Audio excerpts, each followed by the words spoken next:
Oi, esse aqui é o primeiro vídeo do 12º dia aqui do Veda edição 2019 aqui no canal. E o que temos para agora é uma resenha do conto O Mistério da Caseira, de Agatha Christie, aqui da sua coletânea Três Ratos Cegos e Outros Contos, no nosso projeto Contos do Meio-Dia.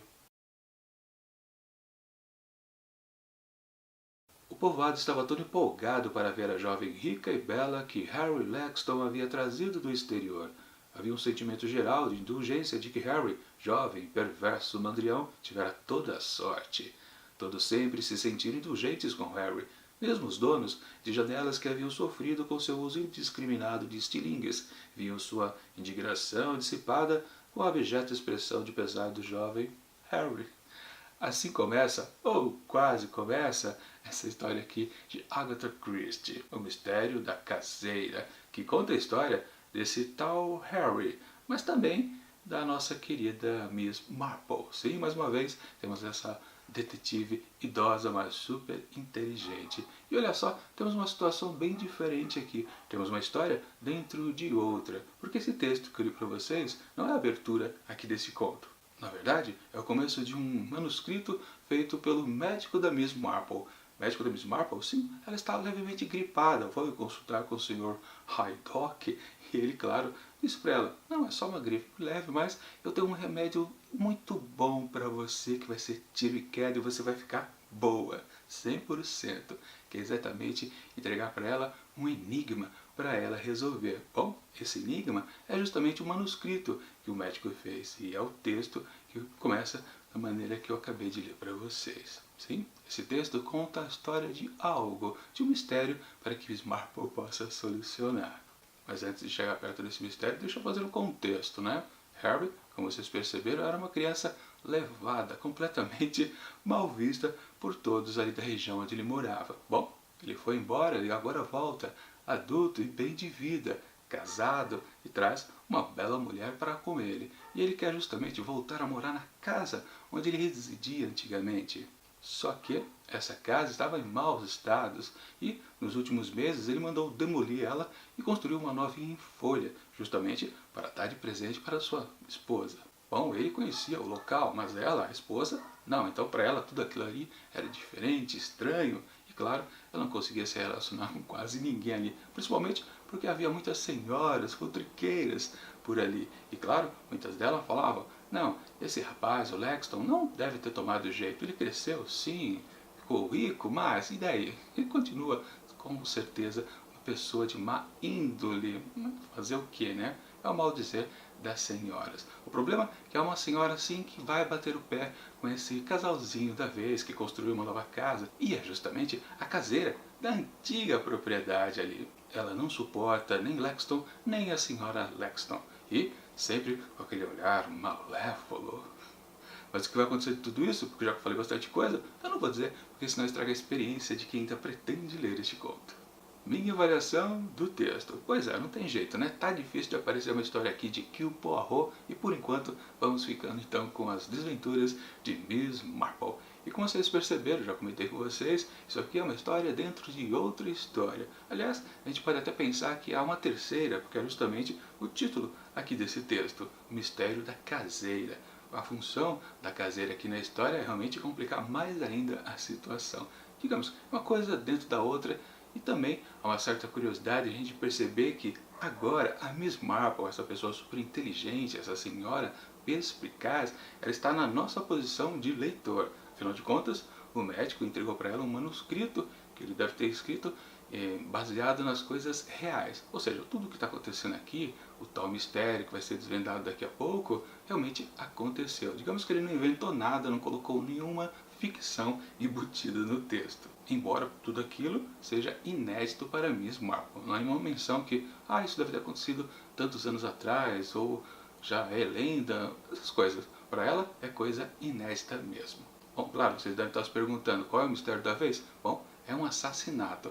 Só que eu não vou dizer exatamente quem é que morre, porque é interessante vocês descobrirem isso por si próprio, porque na verdade o crime acontece justamente lá no finalzinho desse texto embutido ao outro. Então se eu já digo quem morre, perde muito do interesse, porque logo que acontece o assassinato, já tem a solução do mistério por Miss Marple. Então é melhor omitir quem morre. Mas tem várias opções para morrer aí. Por exemplo, temos o Lexton, temos a caseira que não olha com bons olhos para o casalzinho, tem a própria Miss Lexton. Como também outros personagens que vão aparecendo, como as mulheres futriqueiras, que são citadas, se não me engano, 2 ou 3, mas também a sobrinha do médico Haydock, a ex-namoradinha do Lexton, ou seja, é um bando de gente. Na verdade, para ser mais exato, várias opções de mulheres para serem assassinadas. Bom, mesmo nessa história só tem o Lexton e o médico. Bom, o médico a gente sabe que ele não morreu, né? Porque ele escreveu o manuscrito e entregou para Miss Marple solucionar. Enfim, sim, é uma mulher que morre. Quem morre, não vou dizer. Bom, e aí a gente pode realmente pensar, como é que a Miss Marple atua sobre o texto? Como é que ela analisa tudo aquilo que está escrito? Como é que ela deduz o tal crime? E claro, a motivação, porque sempre tem que ter, né? O descobrimento também da motivação dos assassinatos, dos mistérios, enfim, do que tiver para ser solucionado. Digamos que a pessoa que morre, ou por que morre, mais ou menos a gente pode entender o motivo. Na verdade, quando a gente chega ao final, a Miss Marple deixa tudo claro para a gente pensa, é uma coisa até óbvia, por que eu não pensei nisso? É sempre assim, não tem jeito. Agora, como é que ela deduz? Tem os elementos ali dentro do texto do médico que realmente e fica parecido com um narrador tipo Agatha Christie que nós estamos acostumados? Sim, na verdade é a mesma coisa. A gente pode dizer que aquele personagem, aquele narrador feito pelo médico, na verdade é só uma emulação mesmo do que a própria Agatha Christie já apresenta pra gente o tempo todo. Não há nenhuma coisa diferente. Poderia, né? Seria uma boa a Agatha Christie ter escrito de uma maneira diferenciada dela mesma. Seria melhor ainda o texto. Mas, mesmo assim, esse jogo de metalinguagem com certeza já funciona, já deixa o texto bem diferente. Embora, claro, até por ser um texto curto, só de 20 páginas, né? A solução é super rápida. Como eu disse, o texto vai enrolando bastante, colocando várias peças desse jogo, apresentando vários possíveis pessoas a serem mortas. No final das contas, quando acontece o assassinato, fica evidente quem morreu, já a solução já acontece quase de imediato, porque praticamente, né, o manuscrito do doutor acaba e ele vem perguntar para Miss Marple, e aí, você já sabe o que aconteceu? Qual é o enigma? Na verdade, anteriormente, quando ele entregou o texto para Miss Marple, ele nem disse que ela ia ler uma história de assassinato.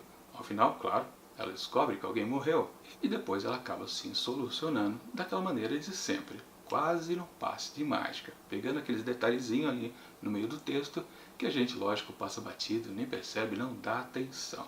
E como eu disse, né, por causa disso que fica muito semelhante ao próprio texto da Agatha Christie. Não há uma inovação, não há uma coisa identificável que aquilo foi escrito por um médico que não sabe escrever histórias de mistério.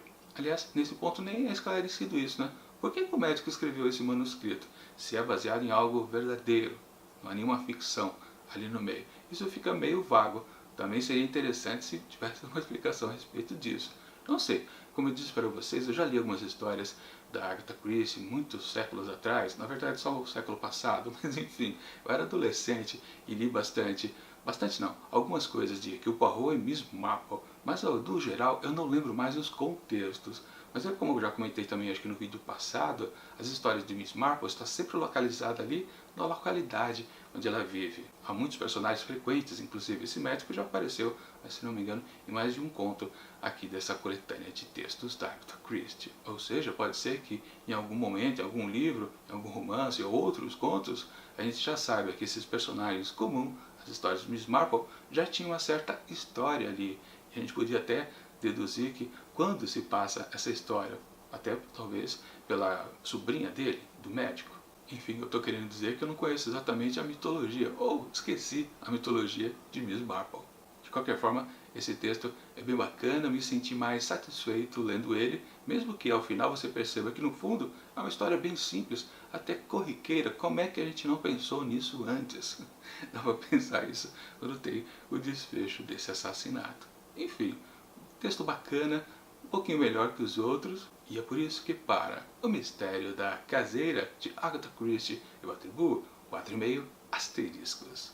E claro, segunda-feira que vem voltamos para Clarice Lispector na sua coletânea A Legião Estrangeira, onde vamos entrar nos textos extras, 4 textos que foram colocados também nessa coletânea. Deve ser também algo interessante como sempre. E obviamente, sexta-feira que vem também voltamos para Agatha Christie com mais uma história curtinha e quem sabe dessa vez será com Hercule Poirot.